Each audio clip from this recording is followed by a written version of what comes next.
Hello everyone, welcome to Reliable IAS Academy. I am Rahul Srivastava and I am going to teach you the concept of federalism. This topic of federalism is very much important from UPSC exam point of view. The questions might be asked in the essay or GS mains or in the MCQ format in the prelims examination. So let's start this topic. Based on the relationship between center and state, the government can be divided in two forms. Either it's unitary government or it's federal government. There are a lot of difference between these two types of government. In the unitary system, the power is concentrated at the central level, and in a federal system, the power is divided between the unitary, or we can say the central government, or its constituent such as state government. अगर देखा जाए तो जो बड़े states होते हैं वो अपने वहाँ फेडरल सिस्टम अपनाते हैं, और जो छोटे स्टेट्स होते हैं वो अपने वहाँ यूनिटरी सिस्टम अपनाते हैं। आइए देखते हैं दोनों में डिफरेंस क्या है। यूनिटरी सिस्टम ऑफ गवर्नमेंट में सिर्फ एक गवर्नमेंट होगी जो पूरे देश पर रूल करेगी। इसका मतलब जो कंसंट्रेशन ऑफ पावर होगा वो किसी एक गवर्नमेंट में होगा।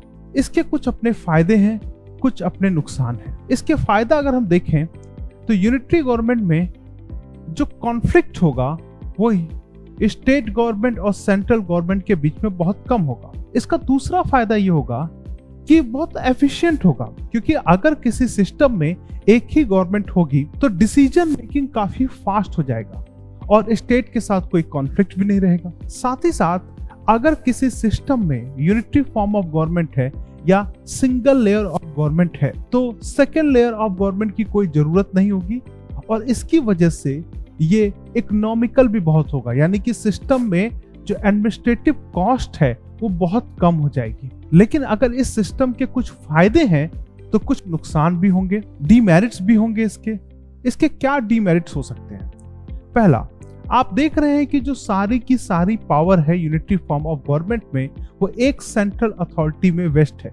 अगर सारी की सारी पावर कंसंट्रेट है सेंट्रल अथॉरिटी में तो ये बहुत ज्यादा पावरफुल होगा, सेंट्रल गवर्नमेंट बहुत ज्यादा ही पावरफुल हो जाएगी। और आपने सुना होगा power corrupts and absolute power corrupts absolutely. ऐसे केस में जो सिटीजंस होंगे उनके पास जब तक इलेक्शंस नहीं आते हैं तब तक उनके पास कोई ऐसी अथॉरिटी नहीं होगी, ऐसा कोई इंस्ट्रूमेंट नहीं होगा जिससे वो अपनी गवर्नमेंट को चेक कर सके। सबसे बड़ा प्रॉब्लम यही होता है। अगर बड़े स्टेट में यूनिटरी फॉर्म ऑफ गवर्नमेंट लगा दी जाए तो जो लोकल कंसर्न्स हैं वो कहीं ना कहीं नेशनल लेवल प्लेटफॉर्म पर नहीं आ सकते हैं। जैसे अगर मान लो इंडिया एक यूनिटरी फॉर्म ऑफ गवर्नमेंट होता और सिर्फ सेंट्रल लेवल पे एक गवर्नमेंट फॉर्म कर रही होती तो केरला की प्रॉब्लम, तमिलनाडु की प्रॉब्लम, जम्मू कश्मीर की प्रॉब्लम, सबकी अपनी अलग अलग प्रॉब्लम्स है।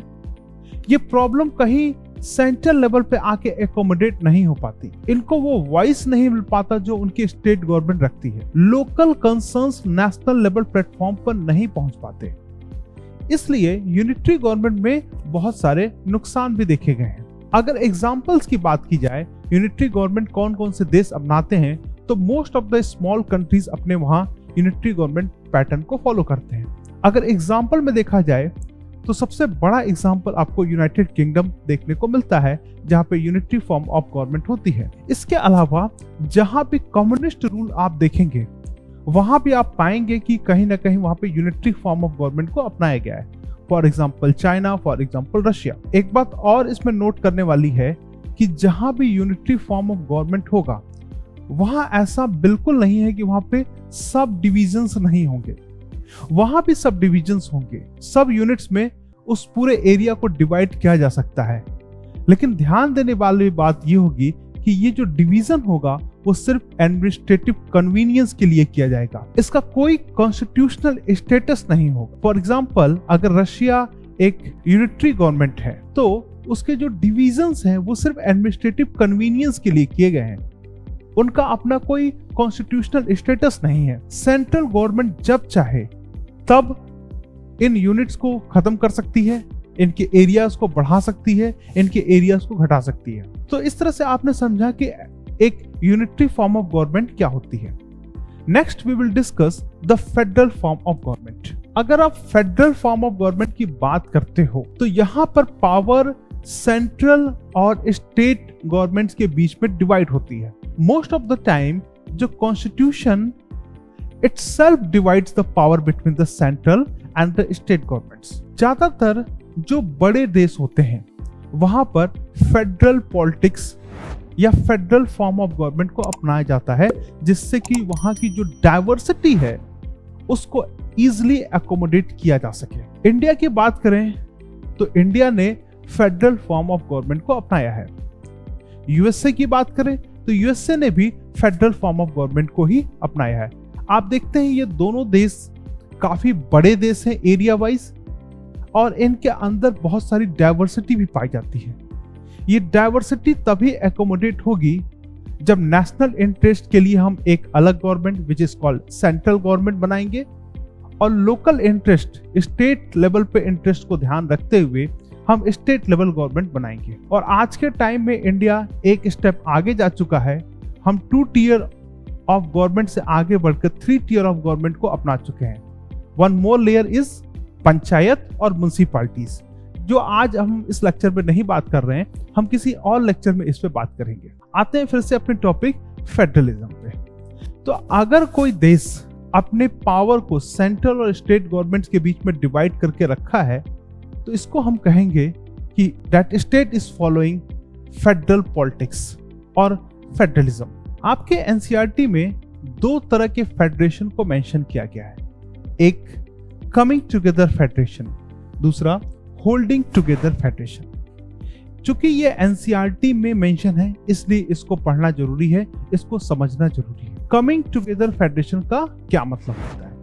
इस कमिंग टुगेदर फेडरेशन में छोटे छोटे स्मॉल यूनिट्स साथ में आकर एक बड़ा यूनिट फॉर्म करते हैं।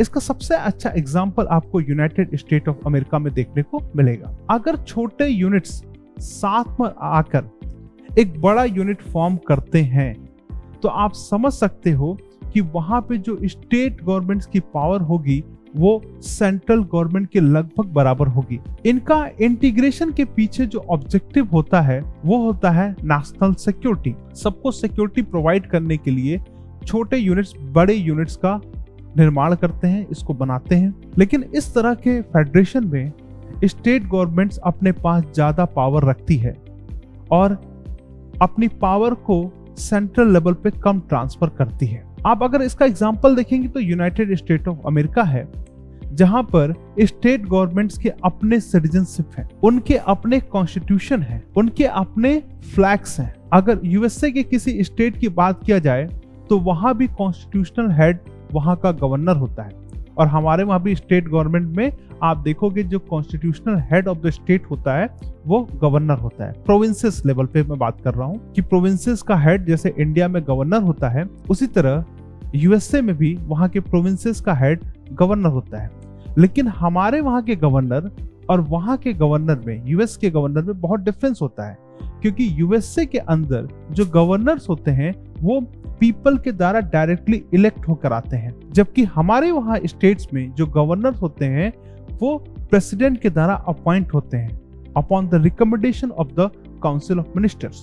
तो अगर आप देखोगे तो यूएस एक कमिंग टुगेदर फेडरेशन का एग्जाम्पल है, जहां पर स्टेट गवर्नमेंट्स वहां की सेंट्रल गवर्नमेंट के बराबर ही पावरफुल नजर आएंगी। आप इसके जो दूसरे एग्जाम्पल्स हैं वो हैं स्विट्जरलैंड और ऑस्ट्रेलिया।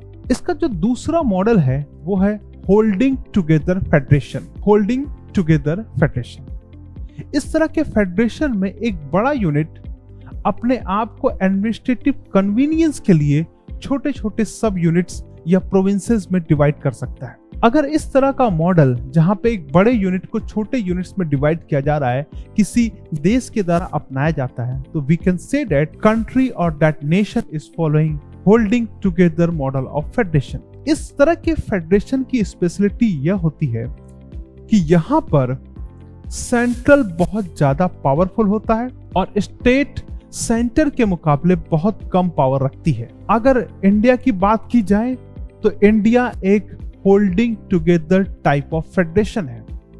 इस बात को आपको ध्यान में रखना है कि कौन सी country holding together type of federation है और कौन सी country coming together type of federation है। यहाँ पे जो प्रोविंसेस बनाए गए हैं वो एडमिनिस्ट्रेटिव कन्वीनियंस के लिए बनाए गए हैं, लेकिन एक बात और ध्यान में रखनी है कि भले ही हमारे वहां जो स्टेट गवर्नमेंट है वो एडमिनिस्ट्रेटिव कन्वीनियंस के लिए बनाए गए हैं और उनकी पावर सेंट्रल गवर्नमेंट की पावर के मुकाबले कम हो, लेकिन उनका अपना एक कॉन्स्टिट्यूशनल स्टेटस होता है जो डिफरेंशिएट करता है होल्डिंग टुगेदर फेडरेशन को यूनिटरी फॉर्म ऑफ गवर्नमेंट से।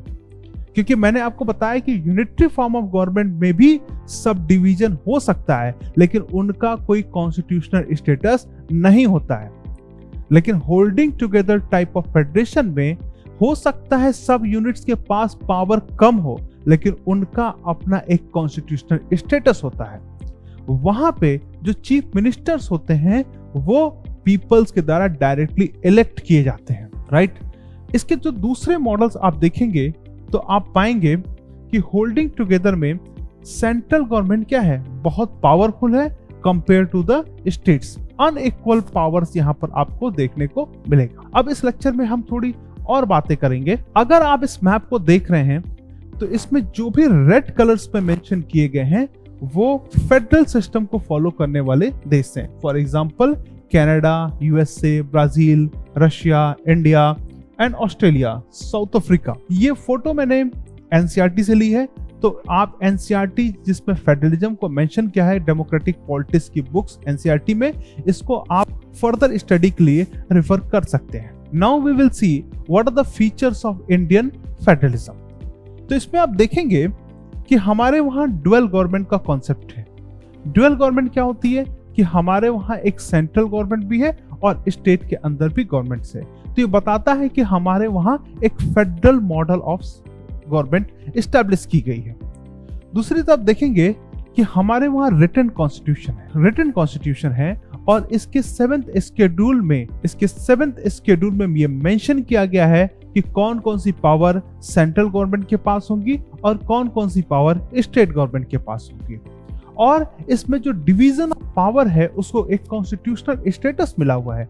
Constitution itself divides the power between the centre and the state governments. तो यहाँ पर जो भी स्टेट गवर्नमेंट होगी वो कॉन्स्टिट्यूशन में दिए गए डायरेक्टिव के अकॉर्डिंग काम करेगी। जो थर्ड इसका फीचर है वो है रिजिड कॉन्स्टिट्यूशन। एक तो हमारे पास रिटन कॉन्स्टिट्यूशन है, दूसरा वो रिजिड कॉन्स्टिट्यूशन है जिसको आसानी से बदला नहीं जा सकता।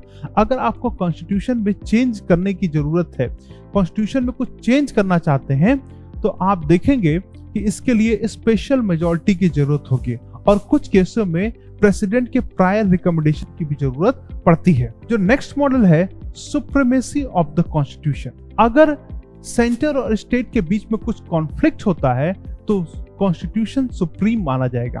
कॉन्स्टिट्यूशंस में जो डायरेक्शंस दिए गए हैं, जिस तरह का डिवीजन ऑफ पावर मेंशन किया गया है, उसको ही माना जाएगा, उसको ही सुप्रीम माना जाएगा। जो नेक्स्ट फीचर है division of power between the union and the state government. जैसा मैंने पहले ही बताया कि 7th शेड्यूल में यूनियन और स्टेट गवर्नमेंट के बीच में जो पावर्स हैं उसको बहुत ही क्लियरली मेंशन किया गया है हमारे कॉन्स्टिट्यूशन ऑफ इंडिया में। जो नेक्स्ट थिंग है इंडिपेंडेंट जुडिशरी। हमारे वहां जो जुडिशरी है वो ना ही सेंट्रल गवर्नमेंट के अंडर में काम करती है और ना ही वो स्टेट गवर्नमेंट के अंडर में काम करती है। जुडिशरी हमारे वहां पूरी तरीके से इंडिपेंडेंट मैनर में काम करती है और इस इंडिपेंडेंट मैनर में काम करने की वजह से अगर किसी कारण से सेंट्रल गवर्नमेंट स्टेट गवर्नमेंट के अगेंस्ट में काम करती है, उनके साथ कोई डिस्क्रिमिनेशन करती है या कॉन्स्टिट्यूशन में दिए गए डायरेक्शंस को फॉलो नहीं करती है, तो स्टेट गवर्नमेंट सेंट्रल गवर्नमेंट के अगेंस्ट में जुडिशरी में जा सकता है, कोर्ट में जा सकता है। और जो कोर्ट बोलेगा, जो कोर्ट के डायरेक्शंस होंगे वो फाइनल डायरेक्शंस होंगे, वो दोनों को ही मानने पड़ेंगे, चाहे वो सेंट्रल गवर्नमेंट हो या स्टेट गवर्नमेंट हो। जो नेक्स्ट है वो है by cameral legislature. By cameral legislature का मतलब होता है कि सेंट्रल लेवल पे हमारे पास दो बॉडीज हैं, एक लोकसभा और राज्यसभा। जो राज्यसभा के मेंबर्स हैं वो स्टेट लेजिस्लेचर्स के मेंबर्स के द्वारा इलेक्ट होकर आए होते हैं। राज्यसभा के मेंबर्स को राज्यसभा को काउंसिल ऑफ स्टेट्स भी बोला जाता है क्योंकि वो नेशनल लेवल पे स्टेट को रिप्रेजेंट करता है। और आपको पता होना चाहिए कि कोई भी एक्ट तब तक वो एक्ट नहीं बनेगा जब तक वो लोकसभा और राज्यसभा दोनों से ही पास नहीं हो जाता है। तो राज्यसभा कहीं ना कहीं स्टेट के इंटरेस्ट को नेशनल लेवल पे रिप्रेजेंट करती है और ये किसी भी फेडरल सिस्टम का सबसे इंपॉर्टेंट फीचर बन जाता है। इन सभी फीचर्स को देखते हुए हम कह सकते हैं कि जो इंडियन मॉडल ऑफ गवर्नमेंट है वो कहीं ना कहीं फेडरल सिस्टम के अकॉर्डिंग ही काम कर रही है।